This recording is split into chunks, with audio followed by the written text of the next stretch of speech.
Rekan-rekan semua, salam sehat selalu untuk kita semua. Dalam kesempatan kali ini kita akan mempelajari pendekatan institusionalisme atau pendekatan kelembagaan dalam studi perbandingan pemerintahan.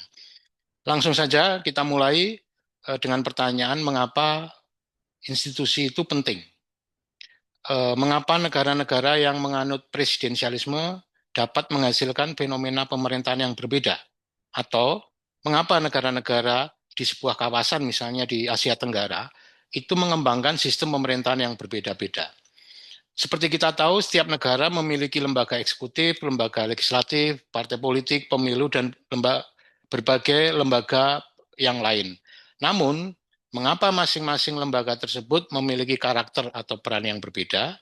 Nah, jawabannya bisa kita dapatkan dengan pendekatan institusionalisme atau pendekatan kelembagaan ini. Pendekatan kelembagaan ini fokus pada aturan, struktur, prosedur, dan pola perilaku baik yang formal maupun yang informal, yang mengatur bagaimana institusi pemerintahan dijalankan di sebuah negara dalam konteks perbandingan dengan negara yang lain. Dari sini kemudian muncul dua tradisi besar dalam pendekatan ini, yaitu pendekatan institusionalisme lama dan pendekatan institusionalisme baru. Nah, kita akan membahas secara singkat apa itu pendekatan institusionalisme lama, di mana pendekatan ini berkembang kuat dalam kajian-kajian ilmu pemerintahan dan ilmu politik, terutama pasca Perang Dunia Kedua. Fokus utamanya adalah untuk menjawab pertanyaan bagaimana institusi-institusi formal negara di sebuah negara itu dirancang dan bagaimana kemudian kewenangan antar institusi negara itu didistribusikan. Lantas kemudian bagaimana kita bisa membandingkannya dengan negara-negara yang lain. Nah, salah satu karakter utama dalam pendekatan ini adalah bahwa pendekatan ini sangat bersifat legal formal dan deskriptif. Sedangkan fokus kajiannya adalah pada konstitusi, lembaga parlemen, lembaga eksekutif, lembaga peradilan, sistem pemilu, struktur pemerintahan, hubungan pusat daerah, dan seterusnya.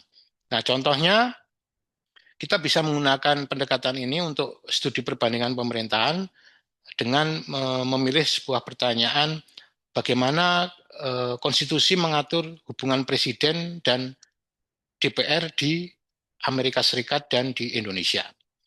Nah, dengan membahas perbandingan melalui pendekatan institusionalisme atau kelembagaan ini, maka kita bisa membedah beberapa pertanyaan, yaitu siapa yang memiliki kewenangan apa, dan bagaimana relasinya antara presiden dengan DPR, bagaimana mereka mengembangkan mekanisme checks and balances, dan seterusnya.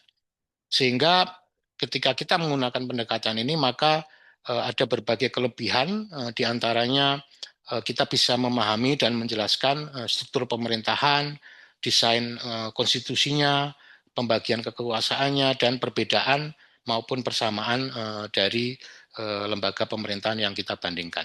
Namun tentu saja pendekatan institusionalisme lama ini memiliki kelemahan.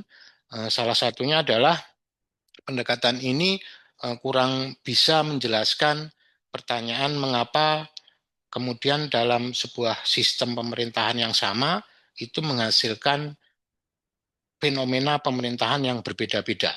Ya, misalnya dua negara yang memiliki konstitusi yang sama-sama memberikan kewenangan besar kepada lembaga legislatif, tapi ternyata dalam prakteknya lembaga legislatif di satu negara itu memiliki peran dan fungsi yang lebih kuat dibandingkan dengan negara yang lain. Nah, makanya dalam konteks itu kita kemudian bisa menggunakan pendekatan institusionalisme baru yang kemudian muncul pendekatan ini pada pertengahan abad ke-20 ya, sejalan dengan berkembangnya pendekatan bioviralisme dalam kajian-kajian ilmu pemerintahan maupun ilmu politik. Fokus pada pendekatan ini adalah pada nilai, norma, praktek, dan perilaku aktor politik, termasuk di dalamnya budaya, kebiasaan, dan seterusnya. Sehingga pendekatan ini tidak hanya melihat struktur formal pemerintahan, tetapi juga mendalami aspek-aspek nilai, norma, praktek, budaya, identitas, perilaku, aktor politik, dan seterusnya, yang kemudian itu sama-sama membentuk atau mempengaruhi struktur pemerintahan. Sehingga beberapa fokusnya diantaranya adalah praktek politik, nilai dan norma yang berkembang di masyarakat, jaringan yang berkembang di masyarakat, dan juga relasi sosial yang berkembang di masyarakat.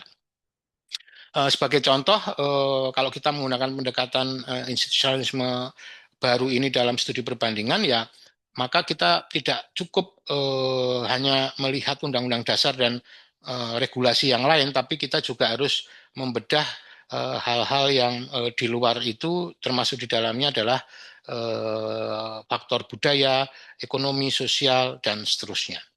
Nah, terdapat tiga varian setidaknya ya dalam pendekatan institusionalisme baru. Tentu saja ada banyak, tapi dalam kesempatan yang terbatas ini kita akan fokus saja ketiga pendekatan institusionalisme baru, yaitu pertama institusionalisme pilihan rasional, di mana pendekatan ini memiliki asumsi bahwa institusi itu menciptakan insentif politik dari para aktor politik atau bahkan perilaku aktor, nilai budaya norma yang ada di masyarakat itu juga bisa mempengaruhi terbentuknya sebuah institusi pemerintahan. Kemudian yang kedua adalah institusionalisme historis yang berasumsi bahwa keputusan masa lalu dari para aktor untuk membentuk sebuah institusi pemerintahan itu akan sangat menentukan eksistensi dan peran institusi pemerintahan tersebut di masa kini. Sehingga dalam konteks ini sejarah menjadi penting dan sejarah itu kemudian di dalamnya termasuk adalah momen-momen kritis yang kemudian menentukan berkembangnya sebuah institusi pemerintahan di sebuah negara. Sedangkan yang ketiga adalah institusionalisme sosiologis. Asumsi dasarnya adalah para aktor itu bertindak karena tidak sekedar keuntungan pribadi, tapi juga kepantasan dari sisi nilai, norma, budaya, dan perilaku yang ada di dalam masyarakat, atau ya, biasa yang disebut dengan logic of appropriateness, ya, sehingga terbentuknya sebuah institusi pemerintahan itu sangat terkait dengan nilai, norma, budaya, dan perilaku yang berkembang di masyarakat.